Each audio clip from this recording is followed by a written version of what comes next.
Hello. So today I'm gonna show you the process that I follow to export physics simulation from Blender to Unreal using Vertex animation textures. The main difference from my process to any other process that you're gonna find online is that I'm trying to solve the issue for multiple objects being simulated at the same time. So think about fractures. If you try to Google information about this, probably you're gonna find a lot of information about how to export a closed simulation, and that's pretty good, but it's not the issue that I'm trying to solve. So uh, this is what we are gonna end up with eventually, and yeah, that's it.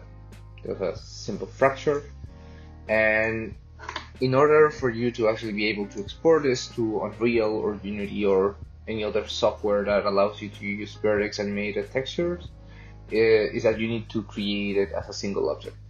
So the first step is that we need to install or at least enable three things. In preferences, you can find this. It's called NewTek MDT format. This is going to allow us to export all our animation as some sort of point cache type file. So this is really important and we really need it. Another thing that you might want to enable if you're trying to do the same thing that I'm trying to do is enable this plugin, and this is going to allow us to fracture an object and just create some interesting patterns. And another thing that you're going to need for the final step, and that I'm not going to show you in this video, maybe in the next one, but is just a tool called Vertex Animation, I think. Vertex Animation is free for Blender 3D users, so it doesn't have like a really nice name. It's all under the Unreal tools, and I'm gonna post a link in the description, but this is basically the pillar of how you export Vertex animated textures to Unreal. So, first step is that I'm gonna add a plane because I forgot to add one, and I'm gonna scale it up just so we have a surface in which our floor can actually stop. And I'm gonna go to Object and Rigid Body, and this is gonna be passive. And I think I can change some settings here. It's not animated, it's just passive. It's not gonna do anything. It shouldn't fall if I simulate stuff. Yeah, that's good. So one thing that we do need to be careful of is that we need to add a couple of objects in mid, like, and they also need to have their own collider and stuff. So I'm just gonna add it right now because it's simple for these objects. Even before creating the cell pattern, you can do it however you want. And it's gonna be, oh no, I actually need for this to be passive. So how do I delete this? Forget it. Yeah, just change it to passive. That's it. And it's animated too. And this one already has that setting too, because I just basically deleted everything I had, and so I could have a kind of a blank template, which is not that blank. So we need to fracture our object. So again, objects that are going to collide with the fracture pieces are going to be passive, and they are going to be animated. And yes, the floor is not going to be animated, but it's also going to be passive. So we select our object, and after enabling the cell fracture plugin, we can just press F3 and just search for cell fracture. And it gives you a bunch of options, and if you apply this right away, I just remember this, it's not gonna do a terrific job at creating the cell fracture. So you need to add some subdivisions.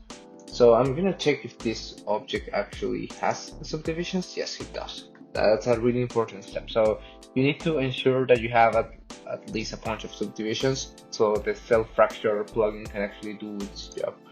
So again, F3, cell fracture, and I'm just gonna leave everything as default, and Ta-da! We have our cell fracture. So first step before doing anything else is that I'm gonna press M and I'm gonna move all the pieces to a new collection called fracture pieces. Cool. Now we can hide our original cube, and we are gonna make all the pieces active. So rigid body active. These are gonna be actively simulated. Wait. Yeah, that's all good. So if I just go to the beginning and press play, I think we should be getting this, which is quite nice. This is actually pretty good. So this is exactly what I want. So we have our animation, which is pretty good and fancy. And we need to select all our pieces. And we are gonna go to rigid body and we are gonna bake 2 keyframes.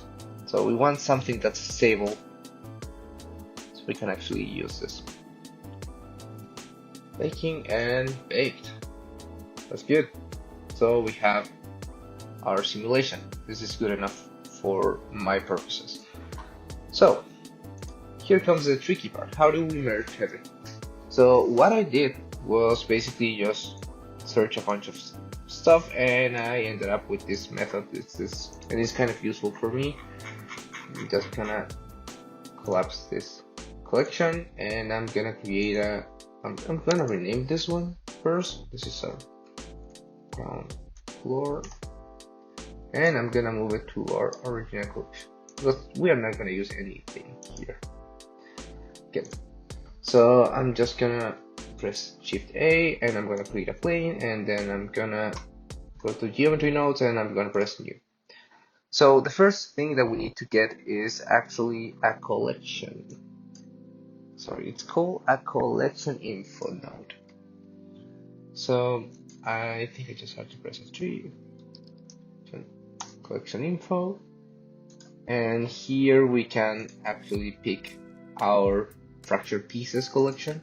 This is the one that we need, and we are gonna drag from here and we're gonna say join geometry. Perfect. And then we are gonna select realize instances. Perfect. And we're gonna plug this here. So now we have our pieces. They are all just one object, which is what we want. This is good. I'm also gonna hide the fracture pieces because I don't need them anymore. We have our plane and the plane has all the fracture pieces. So this is already one geometry. So first step here is to actually export our cache. And in order to do that, I'm just gonna save because I don't trust any piece of software. And we are gonna select export, and here we're gonna use the MDD export option that we enabled before. And this is the same folder that I've been using, so I can just write tutorial and cache. And we're gonna leave everything as default. That's good. Perfect. So we're gonna go to our first frame and we are gonna, first of all, we're gonna rename this. This is gonna be called geometry nodes. Wait, is that well written? Yes. And I'm gonna duplicate, and I'm gonna say that it's not a link duplicate. We're gonna go to modifiers in our copy. This is gonna be collapse, and we're gonna hide the geometry nodes plane, and we are gonna apply. What this is gonna do is that now we have all our pieces without animation, which is exactly what we want. So now I can select our collapse plane, and I can go to File, Import, and again we're gonna select MGT, and we are gonna select our tutorial cache.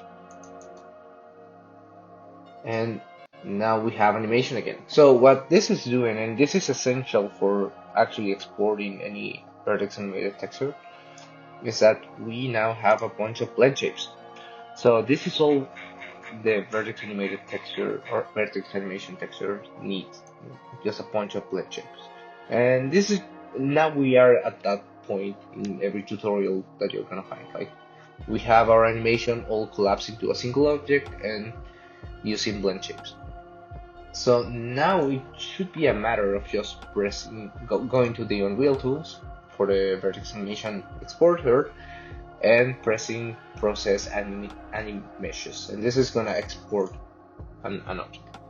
But I'm gonna go through that in the next video. For now, we are already at that step where every tutorial leaves you just collapsing your simulation and loading it as blend shapes. So this is it for this video. I'm gonna be uploading the second part in a couple of days, I guess. And yeah, hope this has been useful for you. Take care and see you on the next one.